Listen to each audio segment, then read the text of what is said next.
Hello students, how are you? Hope all are you fit and fine. So after 7 days, I think. So today I have taken the new chapter. Chapter name is areas related to circles. Chapter 12, class 10. So areas related to circle. You see the 12.1 exercise. It's very simple exercise.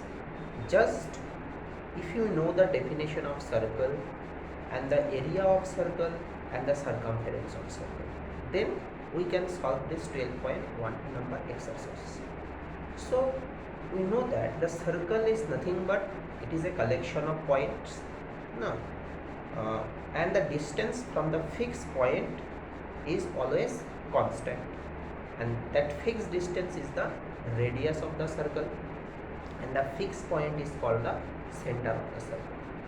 Now suppose a smaller is the radius of the circle, then 2 pi r, that is 2 pi r, this is the circumference of the circle if r is the radius of the circle, and pi r square is the area of the circle. No, so using these two formula we can solve 12.1 exercise. So exercise 12.1. Okay, so here you see the first number problem. The first number problem is that the radii of two circles are 19 centimeter and 9 centimeter respectively. So I am writing here just given now. So radii of the first circle, I am taking, suppose r1 is 19 centimeter and r2 is 9 centimeter. It is given. Find the radius of the circle which has circumference equal to the sum of the circumferences of these two circles. So we don't know the radius of the third circle. So we can take, suppose r is the radius of the third circle. So let r be the radius of the third circle. No. So this r we need to find out. So what condition is given?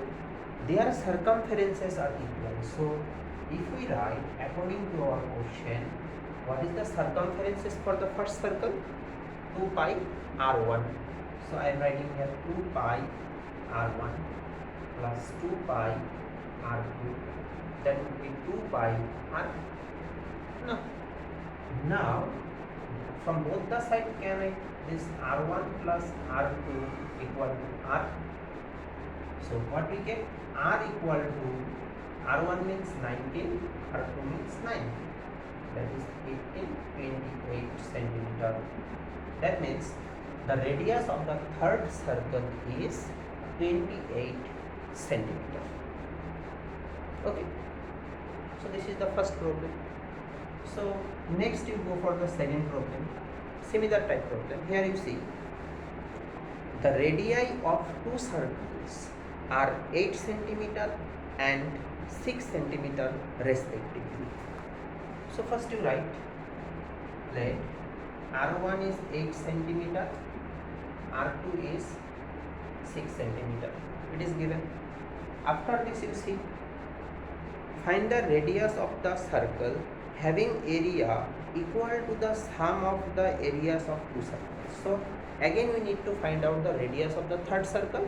In this case the areas are equal, no? So let r be the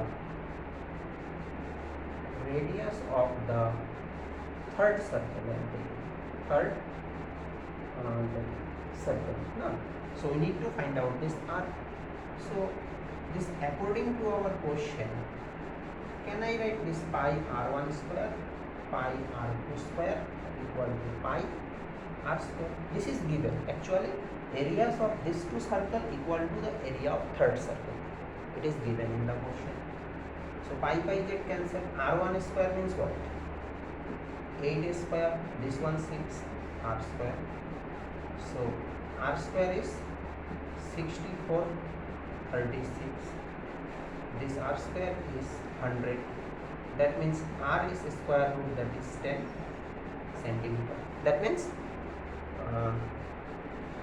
the radius of the third circle is 10 centimeter.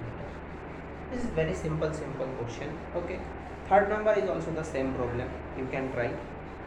And now you see the 4 number problem. The wheels of a car are of the diameter 80 centimeter. Okay, how many complete revolutions does each wheel make in 10 minutes when the car is traveling at a speed of 66 km per hour? No. So now you see, I am not going to solve this problem, just you see how to solve. The wheel of a car are of diameter 80 centimeter each. So 80 centimeter, first you convert it into meter. Okay, after this you see how many complete revolution does each wheel make in 10 minutes. That means in 10 minutes how many complete revolution does each wheel make. Okay, when the car is traveling at a speed of 66 km per hour. So first you find out the distance traveled by the car in 10 minutes. Speed is given, easily you can find out the distance. Now if we divide this distance by the circumference of the wheel, that means the perimeter, 2 pi r, then you will get the complete revolution. Hope you understood. So in this way you solve it. Okay, so thanks for watching.